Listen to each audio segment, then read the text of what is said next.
Le grand week-end du Qatar Prix de l'Arc de Triomphe est arrivé, les portes de Longchamp s'ouvrent. Et déjà je m'imprègne de l'ambiance qatarie sous les chants et danses traditionnelles du désert. Même les faucons étaient présents car ils sont le symbole de la culture et du sport au Qatar.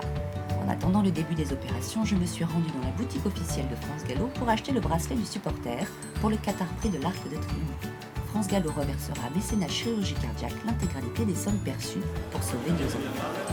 La musique retentit, on nous annonce que les chevaux se rendent au rond de présentation pour le Qatar Prix Chenley, qui est un groupe 2 réservé aux chevaux de 3 ans. Regardez la musculature de ces chevaux, incroyable, ce sont véritablement des athlètes de haut niveau. En me rendant dans les tribunes de Longchamp, j'ai été interpellée par une gigantesque banderole. Des milliers de supporters japonais ont inscrit des messages de soutien pour Orfèvre, qui sera l'un des favoris nippons pour le Qatar Prix de l'Arc de Triomphe. Voici la vue des tribunes de Longchamp, c'est impressionnant, non ? 2 écrans géants sont installés à l'intérieur de la piste pour ne rien rater du spectacle.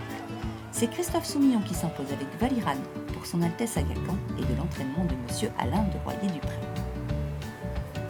20 minutes après la première groupe 2 de la journée se dispute le deuxième groupe 2, le prix Qatar, prix Daniel Wildenstein. Daniel Wildenstein était un grand propriétaire de chevaux et en son hommage, la course porte son nom. Sous un beau soleil, le public était bien présent sur l'hippodrome de Longchamp. J'ai réussi à me faufiler et à me mettre en bord de piste pour ne rien rater. Et c'est Flavien Prat qui remporte cette épreuve en selle sur Poliana.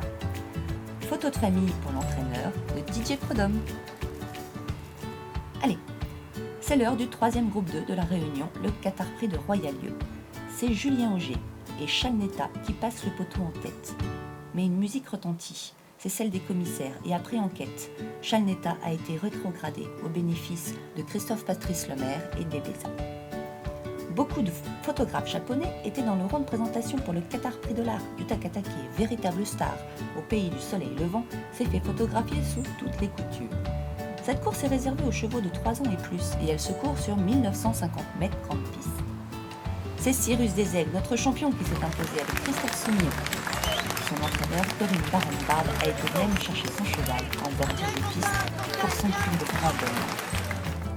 Déception, joie, frisson, rêve, tout peut arriver.